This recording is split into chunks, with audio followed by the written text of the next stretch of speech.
Michael Useem, Leading Up, How to Lead Your Boss So You Both Win.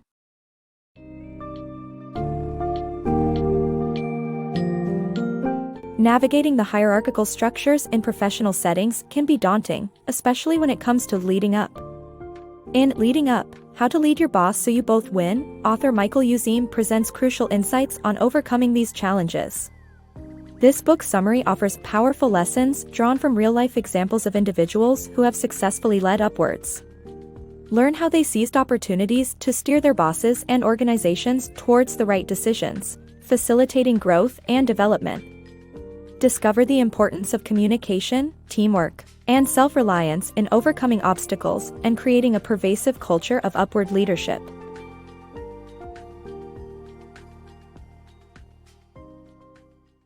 Leading from the bottom up. Good leaders understand the importance of leadership that begins from the bottom up. An organization can gain valuable insights from everyone, including employees, vendors, and clients. However, individuals on the front line may struggle to lead up due to the fear of confronting their superiors. The book presents historical case studies that demonstrate the significance of building an environment that encourages subordinates to challenge their leaders and offers approaches to foster this kind of leadership culture. Transforming traditional brokerage. In the early 1990s, David S. Pottruck joined Charles Schwab and Company, a traditional brokerage that was founded in 1971. The founder, Charles Schwab, adapted to SEC rules changed in 1975 and began offering discount services. The mid-1990s saw a transformation in the trading industry due to the emergence of the Internet. Pottruck and President Larry Stupski often disagreed about budgets and authority, but Schwab intervened and Pottruck lost his COO title. On Stupski's retirement in 1992, he became COO under CEO Schwab. In January 1996, he launched E.Schwab, which let customers buy or sell 1,000 shares of stock for a low fee. Pottruck continued to lead up by gaining a deeper understanding of Schwab's vision and eventually became co-CEO. His tactics for leading up involved giving constructive feedback in private and refraining from challenging authority in public. Ultimately, Pottruck's upward leadership transformed Charles Schwab and Company by offering full service at a reasonable price, resulting in a significant increase in clients and accounts. Tragic consequences of ignored warnings. In Leading from the Front, Raymond Sheen and McG Cooper discussed the story of Brigadier General Romeo Dallaire, a UN peacekeeping officer who predicted the Rwandan genocide but was ignored by his superiors. Dallaire warned the UN that war was imminent, and a high-level informant had trained Hutu militias to register and exterminate Tutsis. Dallaire asked for 4,500 trained troops and $200 million but received only 2,548 soldiers and $54 million, including undertrained, ill-equipped soldiers.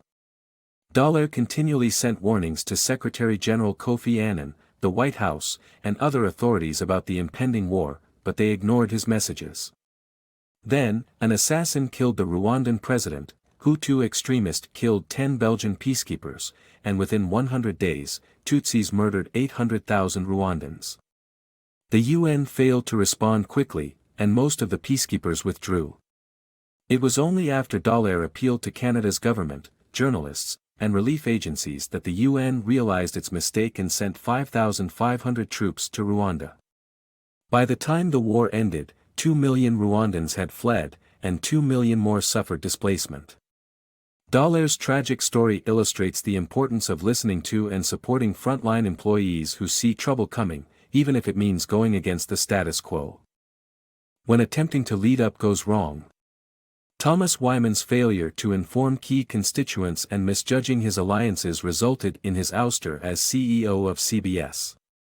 Thomas Wyman, the former chairman and CEO of CBS, faced difficult challenges from new cable news networks such as Fox and CNN after their entry into the TV market. In response, he eliminated 700 broadcast jobs in mid-1986, hoping to save CBS by merging it with Coca-Cola. Wyman sought a white knight to ward off hostile takeovers, and Lawrence Tish, then chairman of Lowe's Corporation and owner of almost 25% of CBS, joined the board in October 1985. Despite speculations about a Lowe's takeover, Wyman worked secretly with Koch, believing that the merger would force the board to side with him and block a Tisch takeover. At a September board meeting, Wyman disclosed that he had discussed the friendly takeover with the executive vice president of Coca-Cola, upsetting the board as he had been seeking a buyer without their authorization or even informal consent. Tisch suggested that CBS needed new management, and founder William Paley supported his opinion.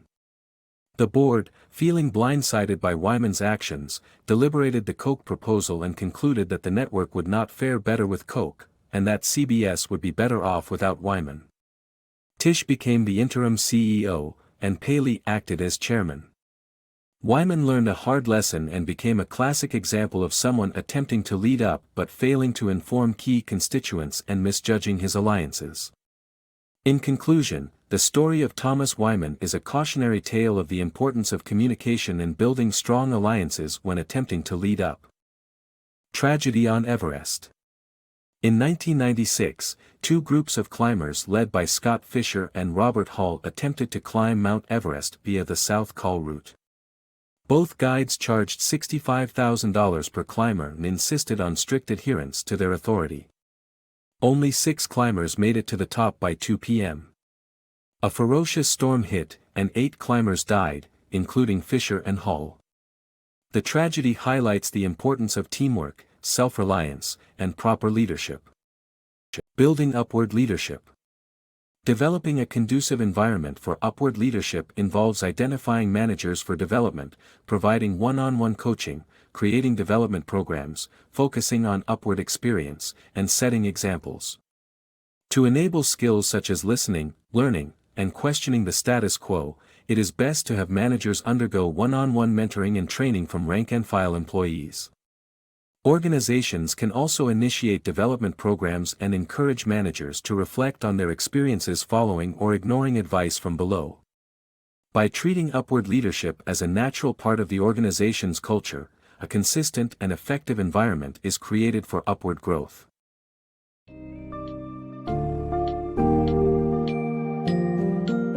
Effective upward leadership is essential for the health and success of any organization.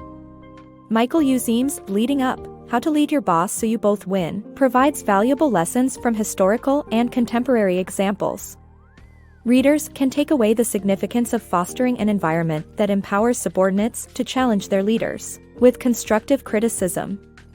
Recognize the impact of open communication, efficient decision-making, and striking a balance between following authority and exercising self-reliance.